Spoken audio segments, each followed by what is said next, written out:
স্বামী বাপ মা সবাই সিগনেচার করে দিল। ডাক্তার বাবু এবারে কম্পার্টমেন্টের ভেতরে ঢুকে গিয়ে ওই মহিলাকে ডেকে বলে, ও মহিলা, তোমার সন্তান ডেলিভারি হবে, কিন্তু তোমার সন্তান কি হবে কি তুমি কি জানো? বলে কি হয়েছে? বলে তোমার শরীরের কন্ডিশন এমন, তোমার সন্তানকে যদি ডেলিভারি করতে হয় তাহলে তোমার মৃত্যু হবে, আর যদি তোমাকে যদি বাঁচাতে হয় সন্তান মারা যাবে।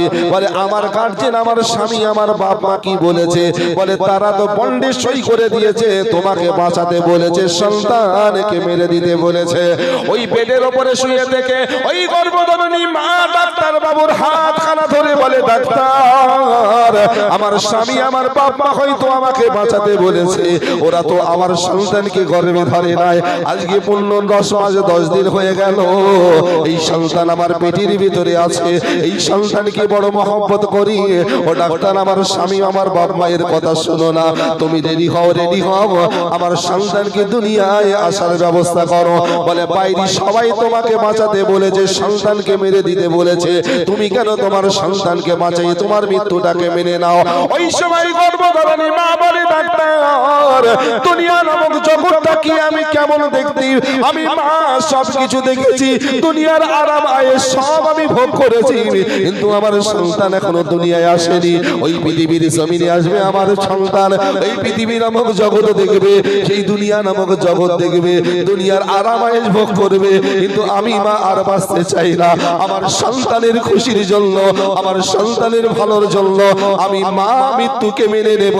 আমার গার্জেন, আমার স্বামী, আমার বাপ, আমার মায়ের কথা শোনো না, তোমার হাত দুখানা ধরে বলি, আমি মরতে চাই, কিন্তু আমার সন্তানকে তুমি মেরে দিও না।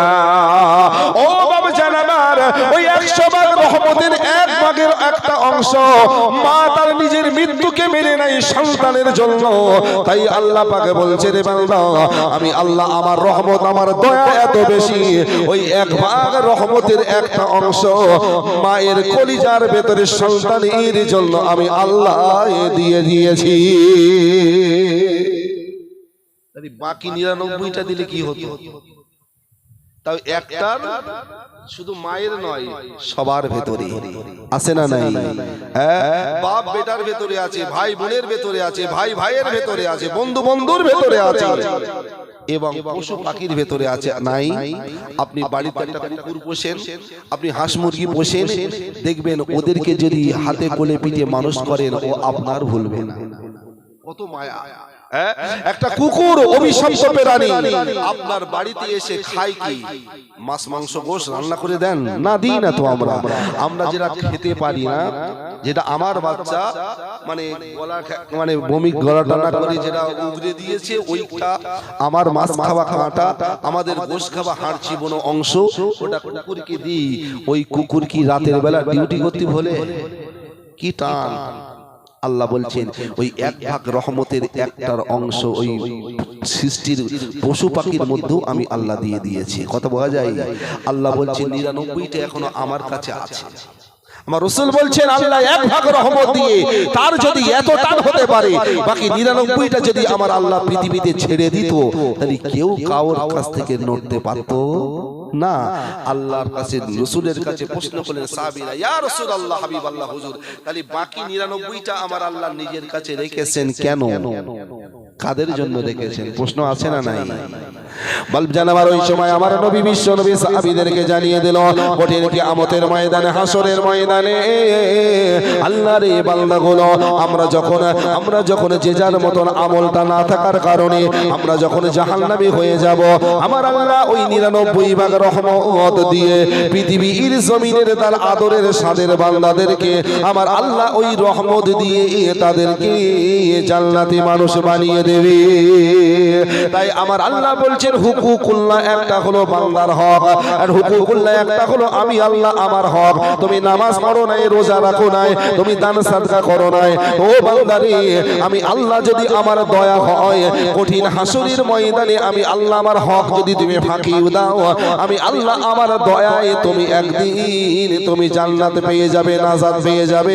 কিন্তু হুকুকুল ইবাদ যেটা হলো বান্দার হক, ওইটা যদি তুমি নষ্ট করো, তাহলে জেনে রেখে দেবে ওটা আমি আল্লাহ আমার কাছে নয়, ওই এখতিয়ারটা আমি আল্লাহ আমার কাছে নয়।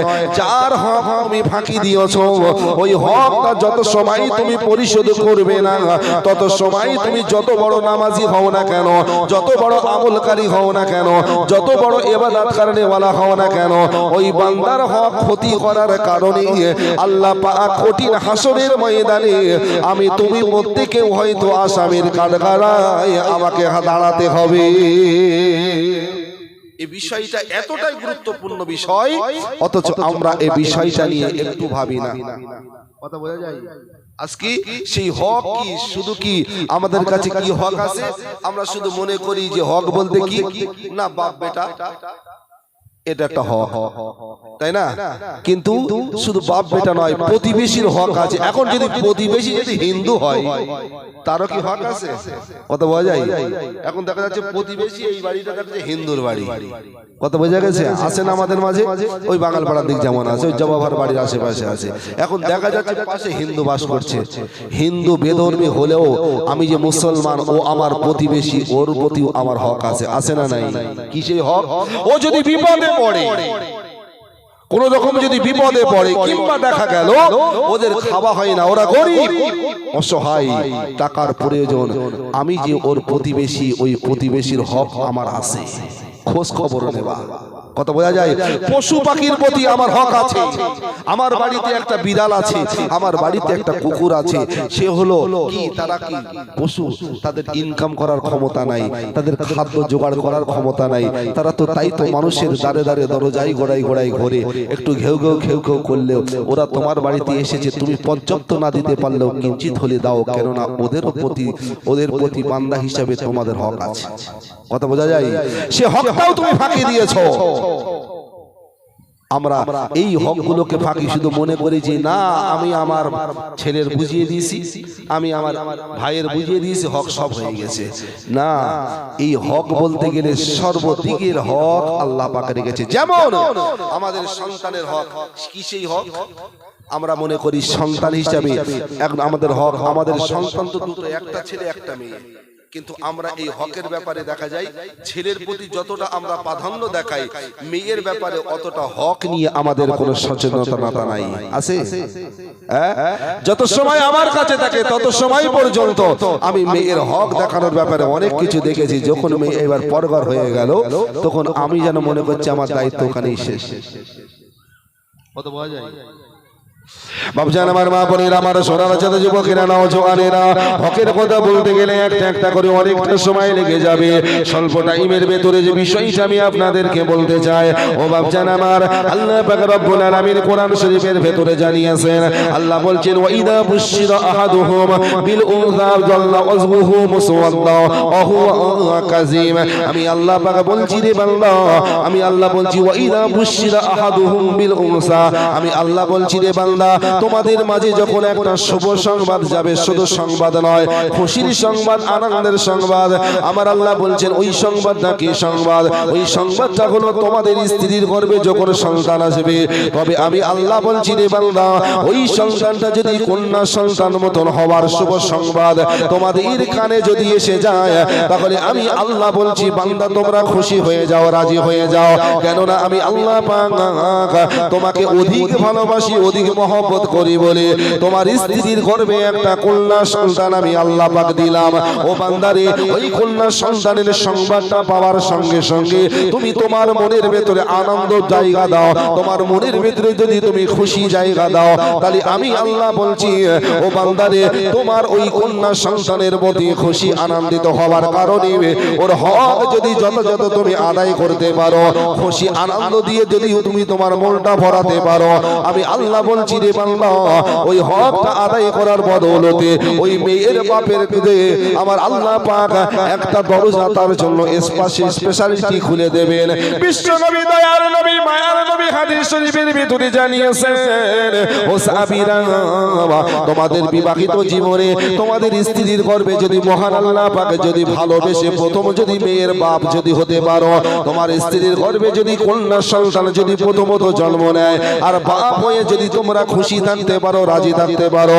দয়ার নবী আমার জানিয়েছেন আল্লাহ পাক ওই মেয়ের বাপের প্রতি রাজি হইয়া খুশি হইয়া রহমতের ইনকামের দরজা আমার আল্লাহ যেটা দিয়েছেন, মেয়ে হবার সঙ্গে সঙ্গে এক্সট্রা একটা আল্লাহ পাক তাকে দান করে থাকেন। কিন্তু বাপজান আমার বর্তমানে আল্লাহ পাক যে কোরআনের আয়াত দিয়ে আমাদেরকে জানিয়ে দিল, ও বাপজান আমার, কেন আমার আল্লাহ পাক ১৫০০ বছর আগে কন্যা সন্তানের প্রতি এমন একটা খুশির সংবাদ দিয়েছে। কেননা দরদি নবী আমার পৃথিবীর জমিনে যখন নবীকে আমার আল্লাহ পাক পাঠালো, ওই যুগটা ছিল আহলেমে জাহেলিয়াতের যুগ, ওই যুগটা ছিল পর্বতার যুগ, ওই যুগের ভেতরে জিনা ব্যভিচারী হতো, ওই যুগেতে চুরি ডাকাতি হতো, ওই যুগেতে খুন খারাপি হতো। এত পরিমাণ মানুষ গুনাহ করাটাকে ওদের জীবনে এক রকমের পেশা হয়ে গিয়েছিল। এত বর্বর যুগে রহমাতুল লিল আলামিন নবীকে আমার আল্লাহ পৃথিবীর জমিনে পাঠিয়েছে।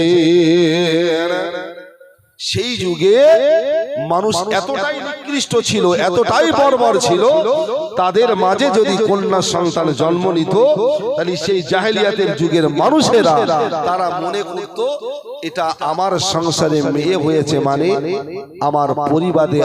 আমার পরিবার অভিশপ্ত হয়ে গেছে। কথা বলা যায় নাই। আর এই অভিশপ্ত হয়ে গেছে এটা মনে করে ওই মেয়েটা হওয়াটাকে ওরা অসন্তুষ্ট হতো এবং এমন পর্যায়ে পৌঁছে যেত যে মেয়েটাকে জ্যান্ত মাটিতে পুঁতে দিতেও বাপের কোনো দ্বিধা হতো না। এমন এমন সময় হয়েছে মেয়ে সন্তান জন্ম দিয়েছে, আতুর ঘরে গলা টিপে মেরে দিয়েছে, সমাজের মানুষের কাছে প্রকাশ করে। কেন? তারা জানতো এটাই যে কন্যা সন্তান হয়েছে, ও হয়েছে অপয়া ও অলক্ষী। ওই মেয়ে সন্তান যদি জন্ম নেয় তাহলে ওকে জ্যান্ত মেরে দিতে হবে। কেন? ওর কারণে আমার সংসারটাকে ধ্বংস হয়ে যাবে। এটা ছিল জাহেলিয়াতের যুগের মানুষের, ওটা ছিল চরিত্র। কথা বোঝা যায়? এখন সেই চরিত্র, সেই বিষয়টা আজও কি বর্তমান যুগে, বর্তমান সময়ে কি জাহেলিয়াতের নীতি আমাদের মধ্যে আছে? আছে। যারা খবরের কাগজ পড়ে তারা একটু ভালো রকম জানে। আছে, যতই মাথা নাড়েন আছে। এমনও হয় এই বিষয়টাকে এক শ্রেণীর মানুষ মানতে চায় না, অথচ কোরআন হাদিস এত দলিল দেওয়ার পরে এই জায়গাটায় অসন্তুষ্ট হয়ে যায়। অথচ আমাদেরকে বোঝা উচিত, আমাদেরকে জানা উচিত, ওই জাহেলিয়াতের যুগে মানুষ কন্যা সন্তান হলে এক পর্যায়ে যখন জ্যান্ত কবর দিয়ে দিত, আতর ঘরে গলা টেপে মেরে দিত। আবার কন্যা সন্তান যদি জন্ম নেয় তারা আতর ঘরে এই জন্য মেরে দিত সমাজের মানুষ যেন জানতে না পারে। যদি সমাজের মানুষ কেন জানতে পারলে ক্ষতি কি? ওই যুগের মানুষরা মনে করত এই পুরুষটা হয়েছে কমজোরি, কেননা এ শুধু মেয়ে সন্তানের জন্ম দেয়।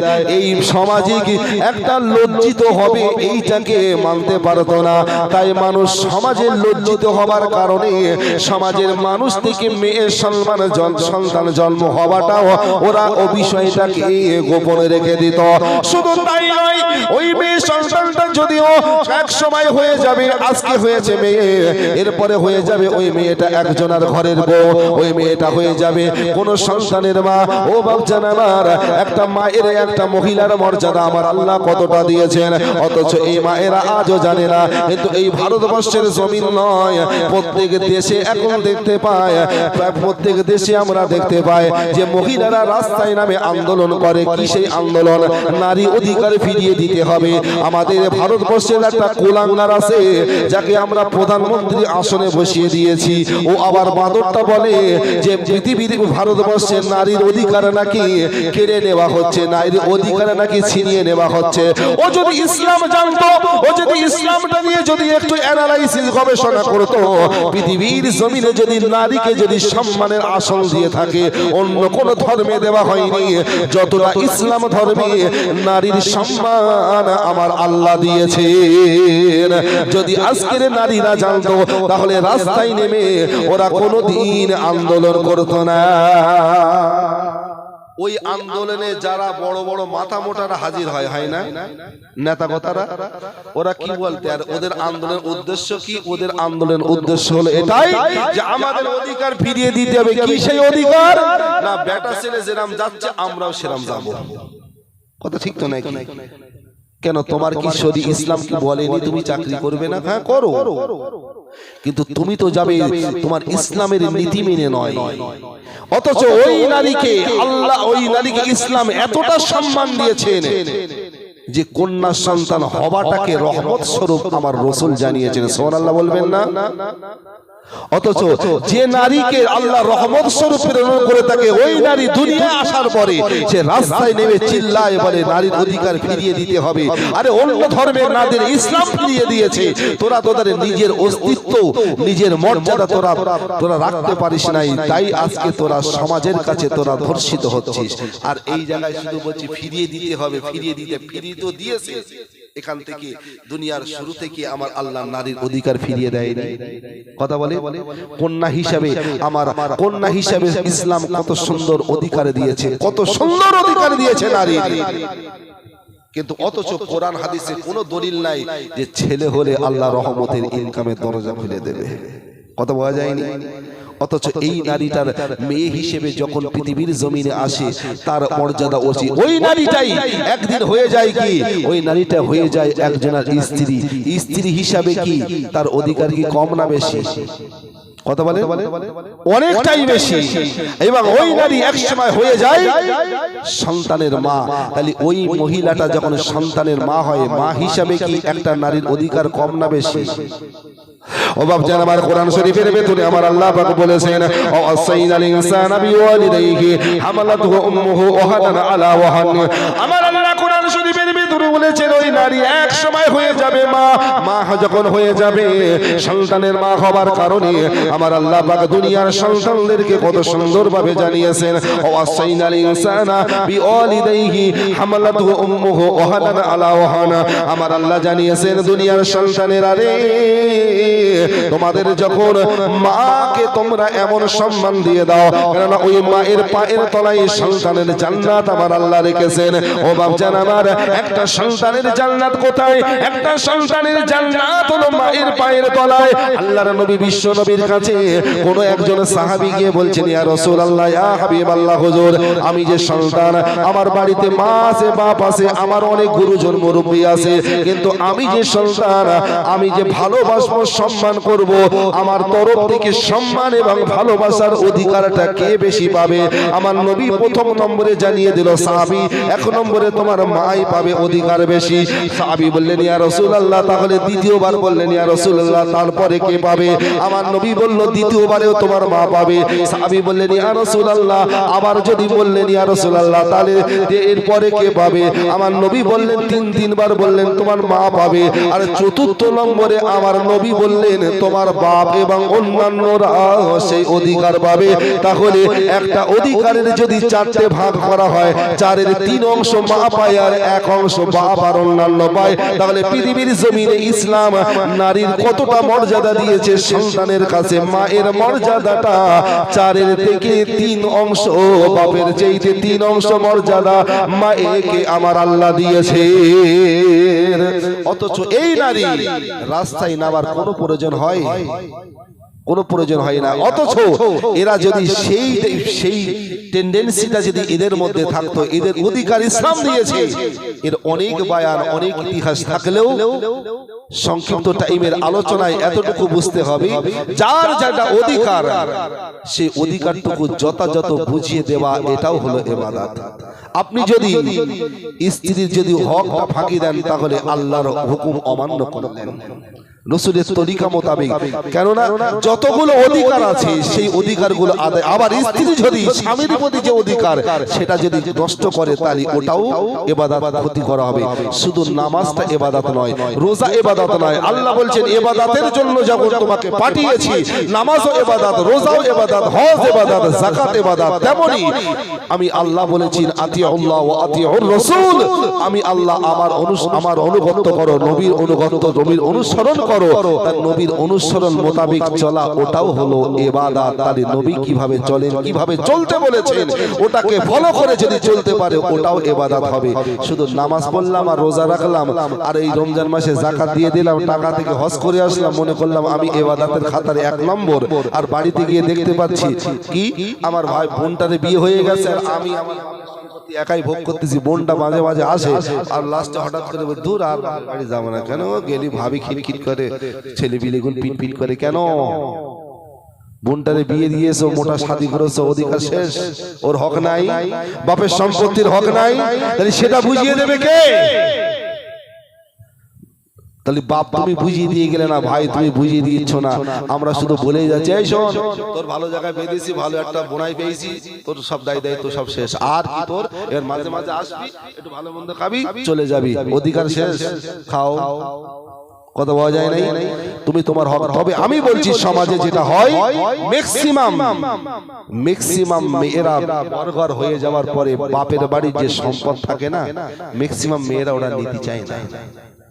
কথা ঠিক বলছি না ভুল বলছি? কিন্তু ওরা ভাই আর ভাবি এমন করে যে ওরা ওই সম্পত্তিটা যেন ওরা যখন আসে না দাঁত মাত খিস হয়, আর যদি ভুল করে একবার বলে ফেলে যে আমার ভাগটা দে, তাহলে ওর কপালে বদ্ধ তা খাও, অসুবিধা নাই, তুমি যত বড় নামাজি হও না কেন, এই হুকুকুল ইবাদ বোনের হকটা মারছো, এর জন্য তুমি ওকে ডাকো, ওকে বোঝাও, তবে 100-র মধ্যে 99টা মেয়ে তারা বাপের বাড়িতে নেয় না, কথা বলা যায়। কিন্তু এই হুজুর আছে, জিজ্ঞেস করে দেখবেন, কোরআন শরীফে বলাও আছে, পরিষ্কার বলা আছে, স্ত্রী যে বাপের বাড়ি যে সম্পদ যেটা রেখে এসেছে, ওর যেটা পাওনা, ওই পাওনা সম্পদটা যদি স্ত্রী মানে স্বামী যদি শ্বশুর বাড়ির কাছে চেয়ে নেয়, ও চেয়ে নেওয়াটাও জায়েজ। মেয়ের বিয়েতে বোনের টাকা চেয়ে নেওয়া হারাম, কিন্তু বোর সম্পত্তি যদি স্বামী চাই, জিজ্ঞেস করে হুজুরের কাছে আরো দলিল দিয়ে দেবে, কত বলা যায়, ওটা চেয়ে নেওয়া যদি স্বামী, এখন আমি যদি আমার শ্বশুর বাড়ি গিয়ে বলি, এই বউজা বাড়ি যা, সম্পদ নিয়ে আই, ওটা চাওয়া যায়, ওটা হক, কিন্তু কেউ চাই, কেউ বলে চাইনি, তারপরেও ভাইরা আমরা ফাঁকি দিই, করবেন না বাবা, তাদেরকে ডেকে তাদেরকে বোঝাবেন, তারা কি বলবে খুশি মনে, কিন্তু আপনি আপনার দায়িত্বটা পালন করুন, একের প্রতি এক অনেক হক আছে, দায়িত্ব আছে, তবে সবচেয়ে গুরুত্বপূর্ণ বিষয় কিয়ামতের মাঠে আমাদের প্রত্যেককে উঠতে হবে, এই দুটো বিষয় কিন্তু বিচার, একটা হলো আল্লাহর, একটা হলো বান্দার। আল্লাহর হকের মধ্যে সব পেয়ে যাচ্ছেন, আর বান্দার হক তো আছেন, তবে আল্লাহর হক যদি আল্লাহর দয়া হয়, আল্লাহর দয়া রহমত অফুরন্ত, আল্লাহ যদি দয়া হয়, তোমার যদি ঈমান ঠিক থাকে, আল্লাহ নিঃসন্দেহে আল্লাহর রহমতের দিকে তাকিয়ে থাকলে নিশ্চয়ই আল্লাহ মাফ করবে। কিন্তু এই সমস্ত হকগুলো ফাঁকি দিলে ওখানে আমার আল্লাহ বলবে না, যার খেয়েছি তার কাছে, কথা বলা যায়। আল্লাহ আমাদেরকে সুমতি সুবুদ্ধিমান বানিয়েছেন, সকলে কম বেশি আমরা বুঝাবার মতন ক্ষমতাও আল্লাহ দিয়েছেন, এটা আল্লাহর দয়া। নিজে নিজে বুঝে নিয়ে মরতে সবার হবে, কেউ যাবে গড়ের ধারে, কেউ যাবে মানিকতলায়, কেউ যাবে কুবরে বোতাই, এই যে জায়গাগুলো যে যাবো, আর যারা গিয়েছে তারা তো ফেরেনি, তা কিছুই তো নিয়ে যায়নি, এ তো মুখের ভাষা আমরা বলি, এ তো ভাষা হয়ে গেছে আমাদের, কিন্তু বাস্তবে এটা নিয়ে একটু চিন্তা ফিকির করি না, কথা বলা যায়। যদি করতাম তাহলে কবরের প্রতি সম্মান আমরা করতাম, কবরবাসীদের প্রতি আদব আমরা করতাম, কিন্তু দুঃখ এটাই সবাই আমরা ভুলে গেছি, দূর গড়ের ধার, যদি গড়ের ধারের যদি ওই কবরবাসীগুলোর আত্মনাদ আর ওদের বিষয়টা যদি আমাদের কাছে খোলাসা হতো না, তাহলে একটু সতর্ক হতো। কিন্তু আমি বারবার বলি, প্রত্যেকবার বলি, আর প্রত্যেক আলেমই বলে, অন্তত পক্ষে ভাই কবরস্থানের ধারে যাওয়ার সময় একটু আদবের সাথে যাও, একটা সালাম দিয়ে যাও, কবরবাসীদের রুহানি দোয়া নাও, কিন্তু কপাল পোড়া আমরা, ওটা আমাদের হয় না, মনে করি দূর মাটি দিয়ে মাটি মিশে যাবে, কথা ঠিক না। যাক, যোগ্য ইমাম তিনি পরপরই উঠবেন, তিনি ভাইজান এসেও গেছেন, আমাদের আখিরি মোনাজাত করবেন, আমাদের ওস্তাদ হুজুর আপনারা সবাই তো জানেন, তিনি আখিরি মোনাজাত করবেন। সময়ের দিকে খেয়াল রেখে, গ্রামটা অনেকটাই বড়, তারপরেও তিনি যখন আমাদের বিশেষ করে বসিরহাট সাব ডিভিশনের ভেতরে এখন আলেমকুলের শিরোমণি বললে হয়, কেননা সব আলেমদের ওস্তাদ এক পর্যায়ে, কেননা তিনি বসিরহাট সাব ডিভিশনের মধ্যে একটা নক্ষত্র। আমাদের মাইনালি গ্রামে যখন আসছেন, আমি আমার মাইনালি গ্রামে আমার ভাই আমার বাচ্চাদের কাছে অনুরোধ করি, যথাসময়ে হুজুর নেমে যাবে ঠিকই, কিন্তু মুফতি সাহেব হুজুর আসার আগে আপনারা কমিটি ভাইদেরও বলছি, যে যা ঘটবে সকলকে একটু বসিয়ে দেবেন।